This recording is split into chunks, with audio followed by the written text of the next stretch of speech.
હોળી આવી રહી છે અને હોળીમાં આપણા ઘરે અલગ અલગ નાસ્તાઓ અને મીઠાઈઓ તો બનતી જ હોય છે। આજે હું તમારી સાથે એકદમ નવી રીતથી મીઠા ઘૂઘરા બનાવવાની રેસીપી શેર કરીશ। તમે ક્યારે પણ આ રીતે ઘૂઘરા ન બનાવ્યા હશે। જો તમે એકવાર બનાવશો અને કોઈ ખાશે તો એ ચોક્કસથી તમારા વખાણ જરૂરથી કરશે। Hello everyone, welcome back to Try and Test Kitchen. આજે હું તમારી સાથે શેર કરીશ એકદમ ક્રિસ્પી, જેનું એક એક લેયર ખારીની જેમ અલગ થઈ જાય। રિઝલ્ટ તમારી સામે જ છે, તમે જોઈ શકો છો। સાંભળ્યું ને? આટલા સરસ ક્રિસ્પી, જેના એક એક લેયર તમે જોઈ શકો છો અંદરથી અલગ છે, એવા ક્રિસ્પી આપણા ઘૂઘરા બનીને તૈયાર થશે। પણ આના માટે તમારે મારી આખી રેસીપી એન્ડ સુધી જોવી પડશે। બધું સ્ટેપ બાય સ્ટેપ ફોલો કરશો તો તમારા ઘૂઘરા પણ એકદમ આ જ રીતે બનીને તૈયાર થશે અને તમારા બધા વખાણ પણ કરશે। જો તમને રેસીપી પસંદ આવે તો વિડીયોને લાઇક જરૂરથી કરજો, શેર કરજો અને મારી ચેનલ ઉપર નવા હોવ તો નીચે આપેલું રેડ બટન પ્રેસ કરી સાથે બાજુમાં આપેલું બેલ આઇકન પણ જરૂરથી પ્રેસ કરજો। તેમાં ઓલ સિલેક્ટ કરજો, જેથી તમને મારા આવા જ બધા વિડીયોની નોટિફિકેશન મળતી રહે। મીઠા ઘૂઘરા બનાવવા માટે આપણે એક બાઉલમાં 1 કપ મેંદો લઈશું। મેંદો એડ કરશું। ત્યારબાદ આપણે 1 ટેબલસ્પૂન સૂજી એડ કરશું। જે અહીંયા જાડી સૂજી આવે છે મોટી, એ આપણે મોટા દાણાવાળી સૂજી લીધી છે, આપણે 1 ટેબલસ્પૂન એડ કરવાની છે। ત્યારબાદ તેમાં ચપટી મીઠું એડ કરવાનું છે। કોઈ પણ સ્વીટમાં થોડું મીઠું એડ કરીએ તો એનો સ્વાદ બમણો થઈ જાય છે। સરસ મિક્સ કરી લઈશું। ત્યારબાદ આપણે તેમાં 2 ટેબલસ્પૂન ઘી એડ કરશું મોણ માટે। અહીંયા આપણે ઘી લેશું તો એનું રિઝલ્ટ ખૂબ જ સરસ આવશે, એકદમ ખસ્તા અને બધા જ લેયર અલગ અલગ થશે। તો બને તો તમારે ઘી લેવું, અધરવાઇઝ તમારે જો તેલ લેવું હોય તો તમે તેલ પણ લઈ શકો છો। આપણે ઘીને લોટમાં એકદમ સારી રીતે મિક્સ કરી લઈશું। બ્રેડ ક્રમ્સ જેવું ટેક્સચર આવી જશે અને આ રીતે બાઇન્ડ કરીએ તો બાઇન્ડ પણ થઈ જાય છે, એનો મતલબ આપણું મોણ એકદમ પરફેક્ટ છે।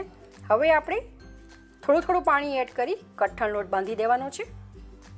અહીંયા મેં અડધો કપ પાણી લીધું છે, જરૂરિયાત મુજબ આપણે એડ કરતા જઈશું અને એકદમ સ્મૂથ કઠણ લોટ બાંધીને તૈયાર કરી લઈશું। તમે જોઈ શકો છો અહીંયા મેં લોટ બાંધી દીધો છે, કઠણ છે। હું તમને નજીકથી પણ એનું ટેક્સચર બતાવી દઉં તો આપણો આ ટાઈપનો લોટ હોવો જોઈએ। આ લોટ બાંધવામાં મેં અડધો કપ પાણી લીધું હતું, તમે જોઈ શકો છો 4 થી 5 ચમચી પાણી આપણું બચી ગયું હશે। હવે આપણે કવર કરીને 15 મિનિટ રેસ્ટ આપશું ડોને। ઘૂઘરામાં એકદમ સરસ લેયર બને ખારીની જેમ, એના માટે આપણે એક વાડકીમાં કોર્નફ્લોર એડ કરશું, 1.5 ચમચી એડ કરવાનો છે। ત્યારબાદ આપણે તેમાં રાઈસ ફ્લાવર એટલે ચોખાનો લોટ એડ કરવાનો છે। અહીંયા ચોખાનો લોટ હું 2 ચમચી એડ કરી। જો કોર્નફ્લોર ના હોય તો રાઈસ ફ્લાવર એડ કરવો, અને રાઈસ ફ્લાવર ના હોય તો તમે કોર્નફ્લોર એડ કરી શકો છો, અને 2 તમારી પાસે હોય તો આ રીતે બેનું કોમ્બિનેશન લેવાનું છે। ત્યારબાદ આપણે તેમાં 2 ચમચી ઘી એડ કરશું। ઘી એડ કરી એકદમ સારી રીતે મિક્સ કરી લઈશું। મને થોડું ઘી ઓછું લાગે છે એટલે વધુ હું અડધી ચમચી ઘી એડ કરું છું અને એકદમ સારી રીતે આપણે ફેટી લેવાનું છે।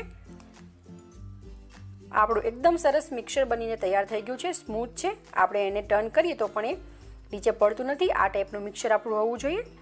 હવે આપણે એક પેન લઈશું, પેનમાં આપણે ઘી ગરમ કરવા મૂકશું, 1 ટેબલસ્પૂન એડ કરશું।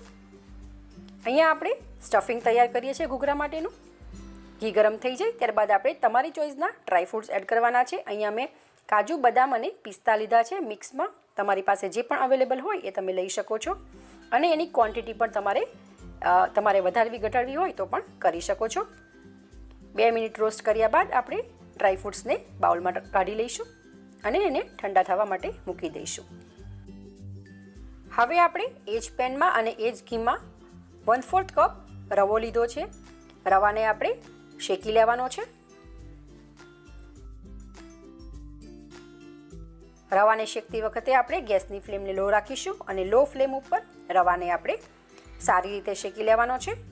એનો કલર ચેન્જ થાય ત્યાં સુધી આપણે શેકવાનો છે। આ પ્રોસેસને કરતાં 4 થી 5 મિનિટ થશે લો ફ્લેમ ઉપર। રવાને શેકતા મને 4 થી 5 મિનિટ થઈ ગઈ છે અને એનો કલર પણ ચેન્જ થઈ ગયો છે, તમે જોઈ શકો છો। હવે આપણે ગેસની ફ્લેમને બંધ કરશું અને એક મિક્સિંગ બાઉલમાં આપણે શેકેલા રવાને ટ્રાન્સફર કરી દઈશું।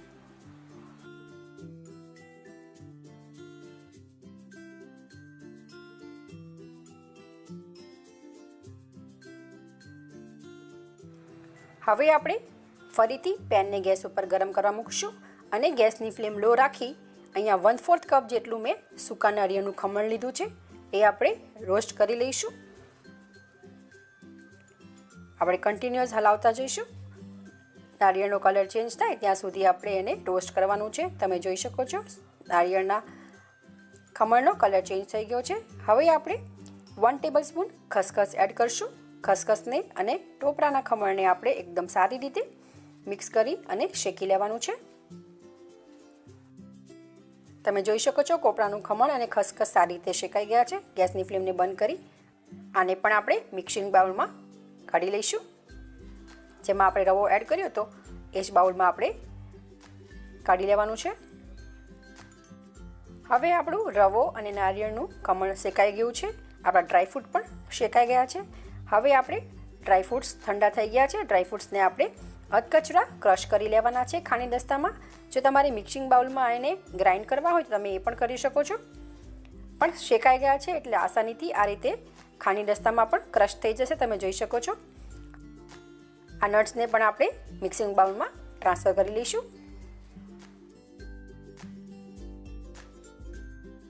હવે આપણે જાયફળનો પાવડર એડ કરશું. જાયફળને એમાં ગ્રેટ કરી લીધું છે, એને આપણે એડ કરશું. એપ્રોક્સિમેટલી અડધી ચમચી હશે. ત્યારબાદ આપણે ઇલાયચી પાવડર એડ કરશું. 3 ટેબલસ્પૂન દળેલી ખાંડ એડ કરશું.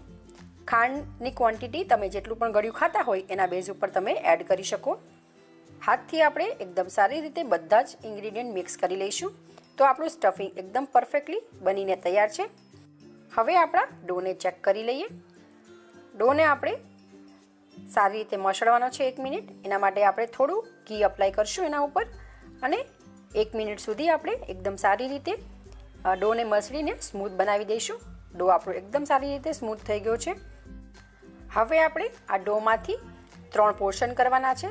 તેના માટે આપણે ડોને પહેલાં આ રીતે સિલિન્ડ્રિકલ શેપ આપી દઈશું અને એમાંથી આપણે નાઇફના હેલ્પથી 3 ઇક્વલ પાર્ટ કરી લઈશું. હવે આપણે એક પોર્શન લઈશું. 2 હાથ વડે આ રીતે રોલ કરી ફ્લેટ કરી ગોળનું બનાવશું અને આપણે એની મોટી રોટલી વણીને તૈયાર કરવાની છે. તમે જોઈ શકો છો એકદમ સારી રીતે આપણી રોટલી વણાઈ છે. આપણે કોઈ પણ એક્સ્ટ્રા લોટ કાં તો તેલ લગાવવાની જરૂર નથી પડી. તો લોટ બાંધતા વખતે ખાસ ધ્યાન રાખવાનું. આપણે આ ટાઈપનો લોટ બાંધવાનો છે અને આપણે થોડી પતલી રોટલી વણીને તૈયાર કરી લઈશું. આપણે રોટલીને પ્લેટમાં ટ્રાન્સફર કરશું અને એવી જ રીતે મેં બીજી 2 પણ વણીને તૈયાર કરી લીધી છે. તમે જોઈ શકો છો. એની સાઇઝ આપણે બને તો ઇક્વલ રાખવાની. હવે આપણે એક રોટલીને પાટલા ઉપર રાખીશું અને તેના ઉપર તૈયાર કરેલું આપણું જે સાટો હતો, અને સાટા કહેવામાં આવે છે મરાઠીમાં, તો આપણે આ મિક્સરને આપણે હાથથી રોટલી ઉપર લગાવતા જઈશું. એકદમ સારી રીતે ઇક્વલી બધી જગ્યાએ લગાવવાનું છે ને સ્પેશિયલી કોર્નર ઉપર પણ.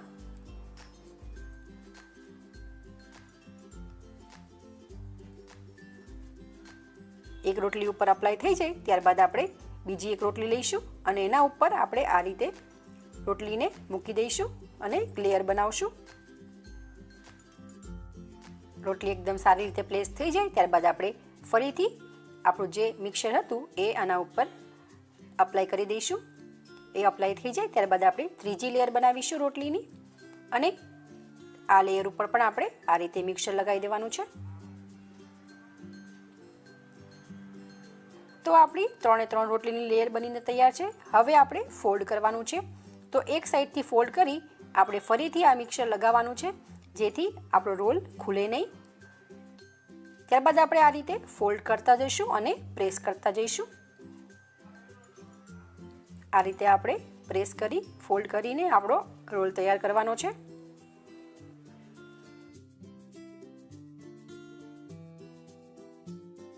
હું અહીંયા તમને એક એક સ્ટેપ ડિટેલમાં બતાવું છું જેથી તમે જ્યારે બનાવો ત્યારે તમારા ઘૂઘરા પણ મારા જેમ એકદમ સરસ પરફેક્ટ બનીને તૈયાર થાય.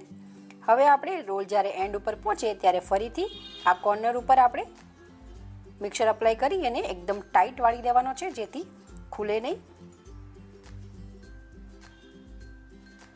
ટાઈટ વળાઈ જાય ત્યારબાદ આપણે એને હાથ વડે આ રીતે રોલ કરતા જઈશું અને થોડોક લાંબો કરશું. તો અહીંયા મેં રોલને લાંબો કરી દીધો છે. હવે આપણે નાઈફના હેલ્પથી તમારે જે સાઇઝના ઘૂઘરા કરવા હોય એ સાઇઝના આપણે લુવા બનાવીને તૈયાર કરી લઈશું.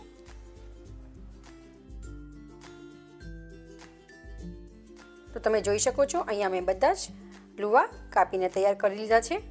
આ રીતે અંદર એક એક લેયર તમને દેખાશે. હવે આપણે એક લુવો લઈશું અને એને ક્રોસમાં આ રીતે આપણે ફ્લેટ કરવાનો છે, દબાવીશું. તમે જોઈ શકો છો ક્રોસમાં ઉપરથી પ્રેશર નથી આપવાનું, આપણે હથેળીથી ક્રોસમાં આપવાનું છે.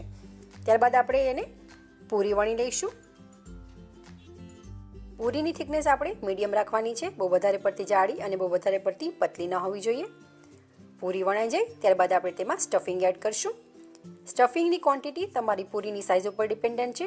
મારી પૂરીની સાઇઝ નાની છે માટે એપ્રોક્સિમેટલી હું 1 ચમચી સ્ટફિંગ એડ કરીશ. હાથ આપણે આ રીતે રાખશું જેથી કોર્નર ઉપર સ્ટફિંગ ના જાય. સ્ટફિંગ એડ થઈ જાય ત્યારબાદ આપણે એની કોર્નર ઉપર પાણી લગાવીશું. તમારે દૂધ યુઝ કરવું હોય તો તમે દૂધથી પણ ઘૂઘરાને સીલ કરી શકો છો. કોર્નરમાં પાણી અપ્લાય થઈ જાય ત્યારબાદ આપણે ઘૂઘરાને એક સાઈડથી લઈ લઈશું અને આ રીતે આપણે બીજી સાઈડથી પણ લઈને બે સાઈડ એની આપણે આ રીતે સ્ટીક કરતા જવાનું છે. એકદમ આસાનીથી તમારા ઘૂઘરા બની જશે. તમે જો આ ફોલો કરશો મેથડ તો એકદમ સરસ બનશે. હવે આપણે ઘૂઘરાને સાઈડને સીલ કરવા માટે હું અહીંયા ફોકનો યુઝ કરું છું. જો તમને કાંગળી વાળવી હોય તો તમે હાથથી એ પણ વાળી શકો છો. મેં જ્યારે તીખા ઘૂઘરાની રેસીપી શેર કરી હતી ત્યારે મેં હાથથી એ રીતે કાંગળી વાળી હતી. તમે એ રેસીપી પણ ચેક કરી શકો છો. પણ જો તમને ના આવડતું હોય તો આ એકદમ સરળ રીત છે. આમ પણ ખૂબ સરસ લાગે છે. તમે જોઈ શકો છો એકદમ સરસ આપણો ઘૂઘરો બનીને તૈયાર છે. અત્યારે તમને લેયર્સ ના દેખાશે પણ તમે જ્યારે એને ફ્રાય કરશો ત્યારે તમારા એક એક લેયર છૂટા થશે. તો એ જ રીતે મેં બધા જ ઘૂઘરા બનાવીને તૈયાર કરી લીધા છે. હવે આપણે ઘૂઘરાને ફ્રાય કરીશું. તેના માટે મેં તેલને ઓલરેડી ગેસ ઉપર ગરમ કરવા મૂકી દીધું હતું અને તેલ આપણું મીડિયમ ગરમ હોવું જોઈએ. ગેસની ફ્લેમને લો રાખવાની છે અને આપણે 3 થી 4 ઘૂઘરા તેલમાં એડ કરી દઈશું. ધ્યાનમાં રાખવાનું છે જો તેલ વધારે પડતું ગરમ હશે તો ઘૂઘરા ઉપર તમારા બબલ્સ આવી જશે. માટે આપણે ઘૂઘરાને લો ફ્લેમ ઉપર જ ફ્રાય કરવાના છે. 2 થી 3 મિનિટ બાદ તમે જોઈ શકો છો ઘૂઘરાનો કલર ચેન્જ થવા લાગ્યો છે. આ રીતે આપણે સાઈડને ચેન્જ કરતાં ઘૂઘરાને ફ્રાય કરી લેવાના છે. ઘૂઘરાને ફ્રાય કરતાં એપ્રોક્સિમેટલી 6 થી 7 મિનિટનો ટાઈમ લાગશે લો ફ્લેમ ઉપર. તો બિલકુલ પણ ઉતાવળ ના કરવી. તો મને 6 થી 7 મિનિટ ફ્રાય થતાં થઈ ગઈ છે. તમે જોઈ શકો છો ખૂબ જ સરસ કલર અને આપણા લેયર પણ એક એક છૂટા પડી ગયા છે. ઘૂઘરાને આપણે પ્લેટમાં ટ્રાન્સફર કરી આવી જ રીતે બધા જ ફ્રાય કરી લઈશું. તો અહીંયા મેં બધા જ ઘૂઘરા ફ્રાય કરી લીધા છે. તમે જોઈ શકો છો એકદમ સરસ આપણા લેયર્સ આવ્યા છે. તો તમે પણ એકવાર ઘરે આ રીતે જરૂરથી ટ્રાય કરજો અને કેવા બને છે એ તમારા ફીડબેક મને કમેન્ટ બોક્સમાં જરૂરથી જણાવજો. જો તમને આ રેસીપી પસંદ આવી હોય તો વિડીયોને લાઇક કરજો, શેર કરજો અને આવી જ નવી નવી રેસીપી જોવા માટે મારી ચેનલને સબસ્ક્રાઈબ કરવાનું ભૂલશો નહીં. તો ચલો ફરી મળીશું એક આવી જ નવી રેસીપી સાથે. Thank you for watching.